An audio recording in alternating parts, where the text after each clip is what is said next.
Bien-aimés dans le Seigneur, aujourd'hui, nous plongeons dans une vérité profonde et éternelle révélée par la parole de Dieu. Dieu a dit « Tu es un élu de la fin des temps ». Cette déclaration n'est pas un simple mot humain, mais un appel divin, une affirmation qui résonne à travers les âges, directement issue de l'amour infini de notre Créateur.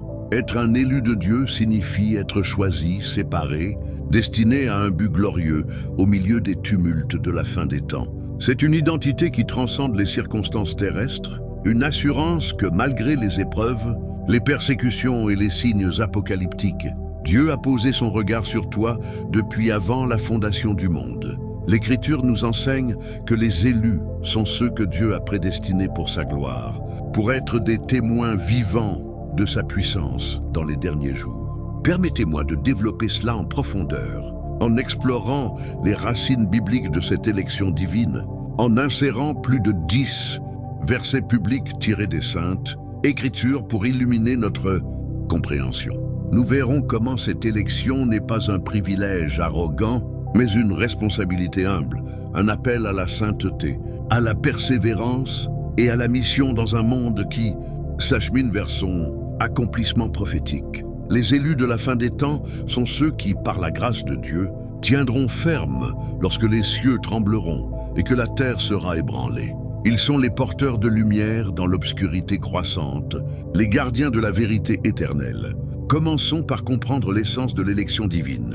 Dès les premiers chapitres de la Bible, Dieu choisit des individus et des peuples pour accomplir ses desseins. Abraham fut élu pour être le père d'une grande nation. Genèse 12, 1, 3, Israël fut choisi comme peuple élu. Deutéronome 7, 6, 8. Et dans le Nouveau Testament, cette élection s'étend à tous ceux qui croient en Christ. Mais dans le contexte de la fin des temps, l'élection prend une dimension eschatologique liée aux prophéties sur les derniers jours, les tribulations et le retour glorieux de Jésus-Christ. Un verset fondamental est Éphésiens 1, 4, 5. Il nous a choisis en lui avant la création du monde pour que nous soyons saints et irréprochables devant lui. Dans son amour, il nous a prédestinés à être ses enfants adoptifs par Jésus-Christ, conformément à sa libre décision. C'est ce 5b ici. Paul nous révèle que l'élection n'est pas basée sur nos mérites, mais sur la souveraineté et l'amour de Dieu. Avant que les étoiles ne soient placées dans le ciel, Dieu t'a vu, t'a connu et t'a élu pour être son enfant. Cela n'est pas une loterie cosmique, mais un acte délibéré de grâce destiné à nous rendre saints au milieu d'un monde corrompu. Poursuivons avec Romains 8, 28, 30. Nous savons que tout concourt au bien de ceux qui aiment Dieu, de ceux qui sont appelés selon son dessein. Car ceux qu'il a connus d'avance, il les a aussi prédestinés à être semblables à l'image de son Fils, afin que son Fils soit le premier-né d'une multitude de frères. Et ceux qu'il a prédestinés, il les a aussi appelés. Et ceux qu'il a appelés, il les a aussi justifiés. Et ceux qu'il a justifiés, il les a aussi glorifiés. Epha 19b. Ce passage décrit la chaîne d'or de l'élection. Connaissance préalable, prédestination, appel, justification et glorification. Pour les élus de la fin des temps, cela signifie que même les épreuves, les guerres, les famines, les faux prophètes annoncés dans Matthieu 24 servent à nous conformer à l'image de Christ. Tu n'es pas un accident. Tu es un élu, forgé pour la gloire éternelle. Maintenant, tournons-nous vers les prophéties spécifiques sur la fin des temps. Matthieu 24, 22 nous dit « Si ces jours n'avaient pas été abrégés, personne n'aurait été sauvé. Mais à cause des élus, ces jours seront abrégés. » 3.259 Jésus parle ici de la grande tribulation, une période de souffrance intense avant son retour. Les élus sont la raison pour laquelle Dieu intervient pour raccourcir ces jours. Cela montre la valeur immense que Dieu accorde à ses choisis. Il modifie le cours de l'histoire pour leur salut. Imagine-toi au cœur de ces événements, tremblements de terre, faux messie, persécution, et pourtant protégé parce que tu es un élu. Similairement, Marc 13:20 renforce cela. Si le Seigneur n'avait pas abrégé ces jours, personne n'aurait été sauvé. Mais il les a abrégés à cause des élus qu'il a choisis. 0b 31-6. Notez le mot « choisi », c'est la marque de l'élection. Dieu ne laisse pas ses élus à la merci du chaos. Il les préserve pour qu'ils témoignent de sa fidélité. Un autre verset clé est Matthieu 24, 31.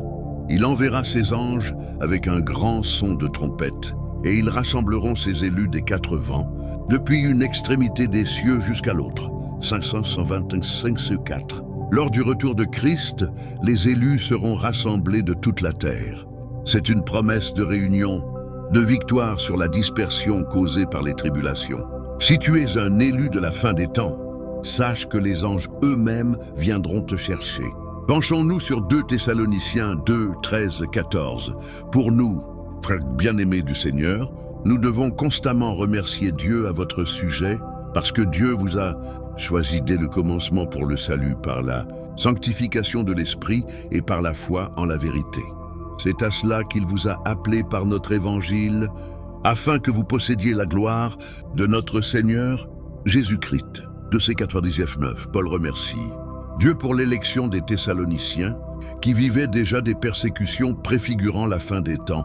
L'élection mène au salut, à la sanctification et à la gloire.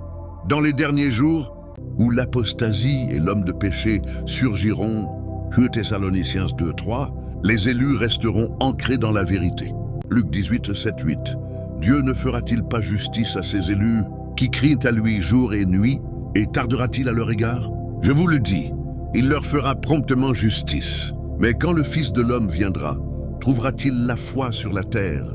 AA 15 et 2. Les élus sont ceux qui prient avec persévérance, et Dieu répond rapidement. À la fin des temps, la foi sera rare, mais les élus la maintiendront. 1 Pierre 1, 1, 2.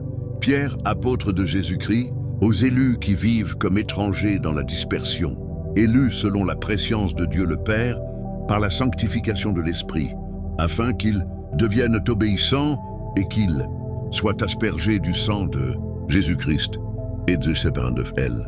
Élection implique la prescience de Dieu, la sanctification et l'obéissance. Les élus sont comme des exilés sur terre, attendant le royaume. Romains 11, 5, 7. De même aussi dans le temps présent, il y a un reste selon l'élection de la grâce. Israël n'a pas obtenu ce qu'il cherchait, mais les élus l'ont obtenu. Et les autres ont été endurcis. 715 véros. Même dans les temps de rejet national, il y a un reste élu par grâce. Jean 15, 16. Ce n'est pas vous qui m'avez choisi, mais moi je vous ai choisi.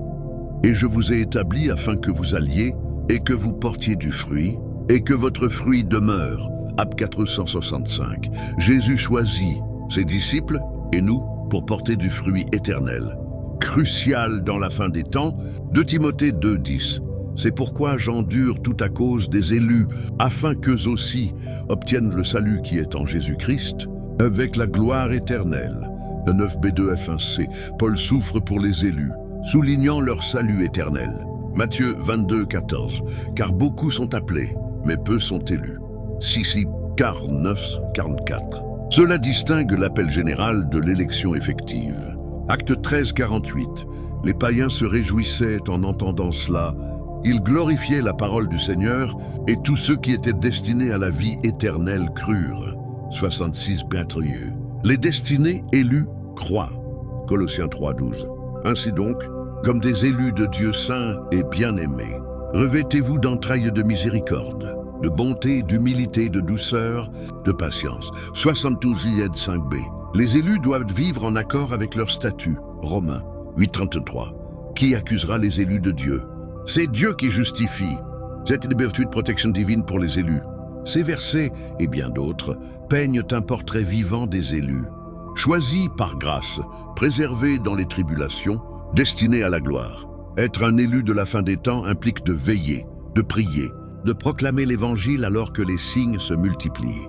Faux Christ, Matthieu 24, 24. Guerre, famine, persécution. Mais la joie est grande, car Dieu est fidèle. Maintenant, un niveau pratique. Si cette parole touche ton cœur et que tu reconnais ton élection, agis. Abonnez-vous à cette chaîne pour recevoir plus de révélations divines. Partagez cette vidéo avec vos proches en mettant dans le commentaire le numéro 9 pour montrer que vous êtes des élus de Dieu. Ce nombre symbolise l'infini de sa grâce et en le postant, vous affirmez publiquement votre identité en Christ. Ensemble, formons une communauté d'élus prêts pour les derniers jours. Père céleste, tout-puissant Dieu, nous te remercions pour ton élection éternelle.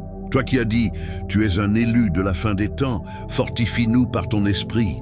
Protège tes élus des pièges de l'ennemi, abrège les jours de tribulation pour notre salut.